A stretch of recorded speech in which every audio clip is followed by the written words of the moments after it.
friends. This is another episode of Empire of Lies, where we discuss manipulation and disinformation in the Russian media. Tomahawks of Fear, how Russian television is preparing the country for a new phase of war. Yesterday, the Russian program 60 Minutes featured more than just a news feed. It was a code-checking of the war between Moscow, Kyiv and Washington, mediated by television, where every word is carefully calibrated. Skabeeva and her guests weren't arguing. They were articulating a new strategic reality. There is no peace, only escalation remains. 1. The beginning, from asymmetric strikes to tomahawks. The program opens with the assertion that President Zelenskyy has allegedly switched to open threats to Russia and agreed on asymmetric strikes with the SBU. The words certainly sound provocative, but far more important is the context the host immediately sets. Moscow needs to sober up. Next, a new axis of conflict bursts onto the airwaves. Tomahawk missiles, a symbol of American long-range power. Skabeeva quotes the Washington Post and the Times, presenting the possible transfer of these missiles to Ukraine as a turning point and a catastrophe. The rhetoric is no accident. Russia is officially registering its fear of the new weapons, thereby justifying further retaliatory actions. Kyiv wants to cause a blackout in Kursk and Belgorod, it said almost casually. For domestic viewers, this is code. The war has come home. For external viewers, it's a signal that Moscow is preparing to consider strikes on its territory as a pretext for retaliatory attacks of any force. 2. Political story, the US tango and the pause in negotiations. The story then shifts to Donald Trump. He is quoted on the air as speaking of settling the Eighth War and tango American style. One side leads, the other follows. Skabeeva explains this. If Moscow doesn't want to dance to American music, the conflict will drag on for years. This isn't just a figure of speech. A new narrative about Trump is being shaped on Russian television. He's no longer a friend of Moscow, as he was in 2016, but a pragmatic orchestrator using Ukraine as an instrument of pressure. Thus, the audience is being convinced that the US isn't a peaceful savior. On the contrary, Washington is now the main driver of the war. Meanwhile, from the Kremlin, Peskov confirmed a pause in negotiations.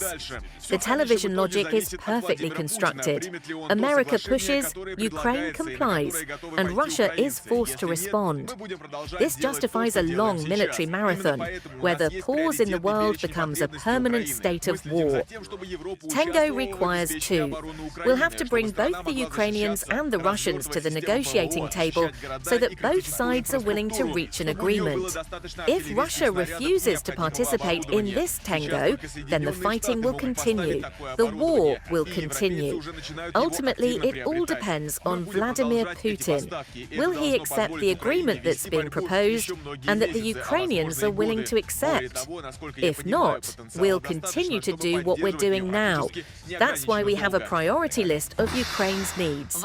We're ensuring that Europe is involved in Ukraine's defense so that the country can defend itself, deploy air defense systems, protect cities and critical infrastructure, and have sufficient artillery shells and the necessary equipment.